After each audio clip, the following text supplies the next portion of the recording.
Hello and welcome to I Wonder Questions with Sarah. I'm a business owner, wife, and mom of four in a neurodivergent household.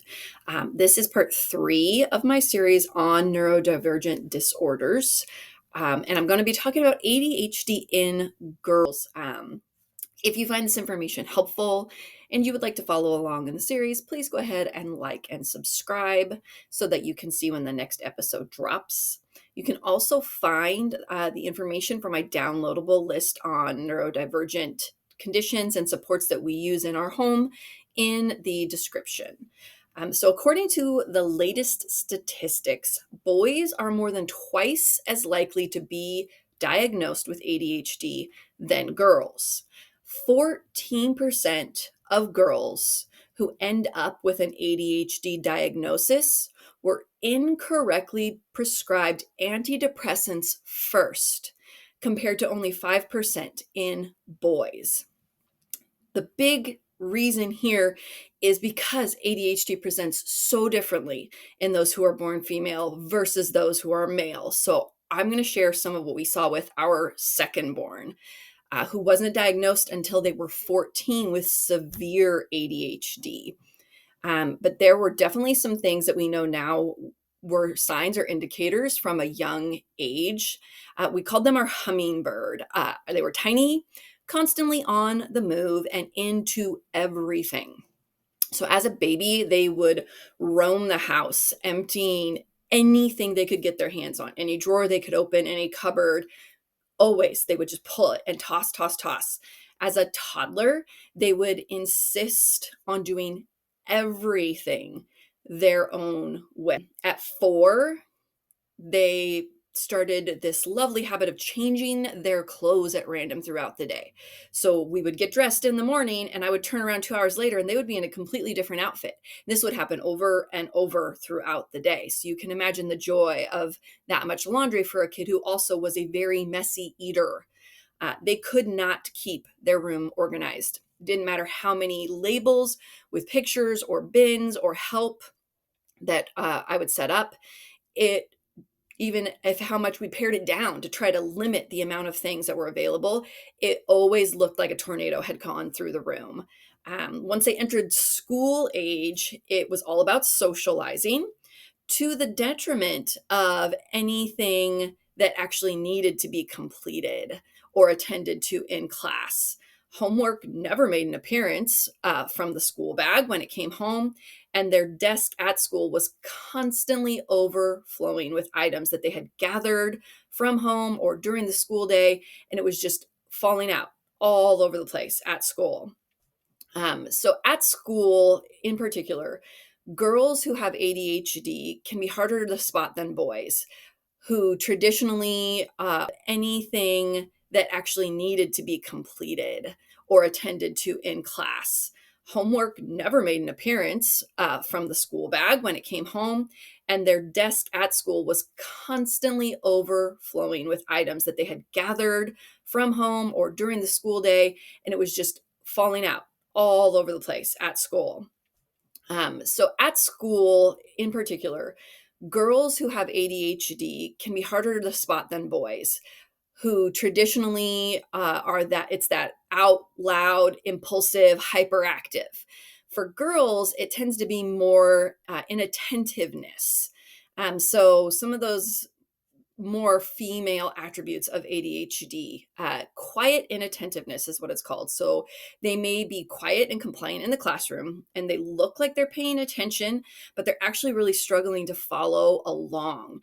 They might space out during a lesson when it becomes too long or they feel lost in the material, feeling embarrassed to ask for additional clarification.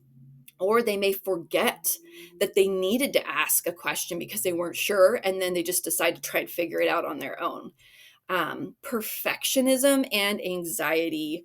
So some girls with ADHD may develop these perfectionist tendencies to compensate for the fact that they are struggling, which leads to really high levels of anxiety and stress about their performance in school. If they can't get something exactly right, or have it be the very best that it could be, they don't want to do it at all. The desire to do it exceedingly well leads to an inability to start at all. Social challenges can be an issue sometimes.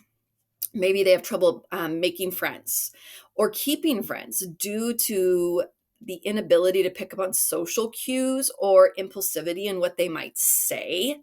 And then they can be misunderstood as being rude or not actually interested in what their friends are sharing.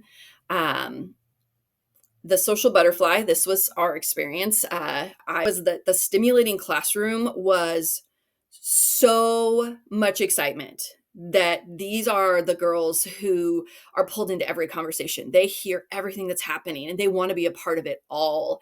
So they really struggle to actually do what's supposed to be done at that time, following the rules of when it is and isn't appropriate to either talk to classmates or to talk to the teacher, interrupting, those sorts of things. Emotional sensitivity. Girls with ADHD may be more emotionally sensitive well before puberty, experiencing really strong reactions to seemingly minor issues. The slightest correction sometimes can be taken as an attack on who they are as a person, and then the reaction is disproportionate to whatever was being discussed.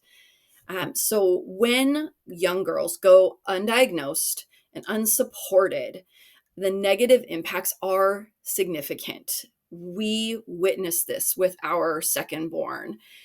We watched them struggle and go through some of the worst potential consequences of a missed ADHD diagnosis. And my hope is that others will not have to go through the same thing. So some of the outcomes of a missed diagnosis is, first off, academic underachievement.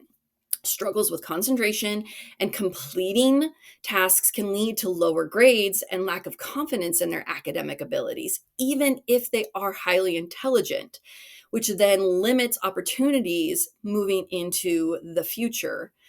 Low self-esteem, continually struggling to keep up with what needs to be done and perceiving things as failures will erode that self-esteem, making young girls feel different or less capable than their peers because they're trying their best.